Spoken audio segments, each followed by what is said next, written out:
Dr. Coleman has stated that the parents who have done the most for their children are the ones most at risk for estrangement. What are some of the things you have done for your child or grandchildren that went above and beyond, but your child seems to have completely forgotten or discounted those things as irrelevant? Boy, Lynn, when I first heard that question, it caused me to think, and both Elaine's, I'm so sorry. I have the same memories actually. Um, I've spoken a few times, and I've have some diapers still from when my grandchildren used to be here, Cruz and Gideon, and I hold them up and I said, these are my memories. We have some furniture that Cruz took a magic marker and he drew on, and I'm like, I can't get rid of that, right? I have some stuff here that my wife has said, that's been 8 years ago, and I said, I know, but you can't bring yourself emotionally attached from it. These are my memories with them. So, things that I had that I specifically did, just so that they could be happy, just so that was the memory that we were creating together. And pictures and stuff like that. I mean, how many times you go through those pictures and you recreate things?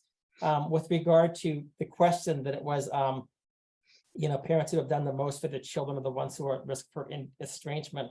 I never really gave that too much thought, but until you asked the question, and I couldn't help but to think back on my youngest daughter.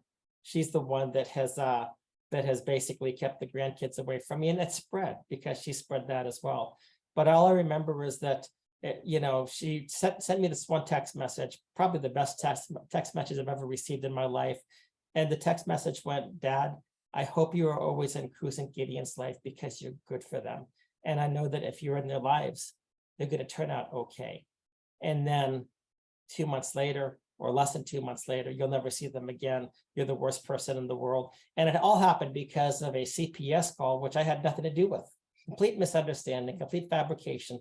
But this was a great opportunity, I guess, for other people to take advantage of and to try to kick me out of their lives. But, when it came down to it, Elaine, I remember because, I'd be watching Cruz and Gideon several times a week, sometimes up to 5 times a week. I love being with them. And even when it was so hard, when I was working full time or I was working out of state and coming back, the first thing I would do was, how are they doing? What can I do to help? And I remember with Gideon in particular, when he was such a small baby, he would always have the colic. And the only way he would not have colic is if you were walking him. If I sat down, he would start to cry. But if I was walking, it was okay. And there were times I kept on thinking, well, am I going to be able to keep on walking and doing this? It was just so tiring. But, my daughter then wanted to go to school. I took her down. She wanted to become a dentist. And I remember going down there with her. And I thought, Stephanie, I had to work so much when you were little. You have 2 little boys right now. Just rethink this. And, just get a job that's adequate because your children need you. They love you and they need you. But I was willing to step in and do anything. And again, I mean, many, many times we did. We would have them for sometimes, 12, 16 hours a day. My daughter would be working a double shift, and I would make sure to take the boys down to see her in between her shifts so that she could keep on working. But I remember that, at one point in time, she said that basically that I was the only person that had believed in her. And I thought to myself, because there were questions ahead of time because of some of the other manipulations that had gone by. And I thought, okay, this will never, ever be a question again. And then something happens. And again, this was a CPS issue that took place. And all of a sudden, all of these memories, all of these things that you've done over the course of years that a typical father would want to do, typical grandfather would want to do, and they're nothing, and they're discounted. So yeah, I don't know completely if, with Dr. Coleman's statement, I didn't really give that a lot of thought, but have I experienced that? I think so. And it is really a shame, and to hear your stories, and to hear the stories of so many others that have been through that.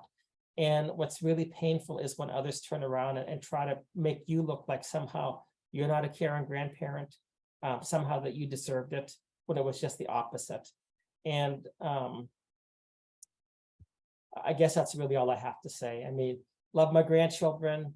I now found out that I guess I have not just the 2 anymore. There are other ones in the same position, Elaine, with you that I've never seen. And I'm always hopeful that maybe that's going to change in the future. How much you'd love to be at your grandchildren's life. My grandparents meant so much to me. My grandparents were a source of safety and a source of fun. And anyway, I hope that that will change. I hope it changes for all of us.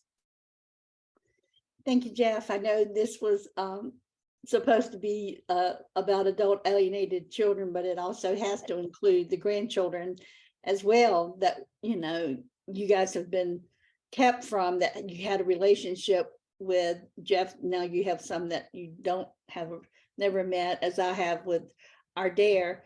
And but I do know that, you know, we did the best we could for our children. Of course, everyone makes mistakes.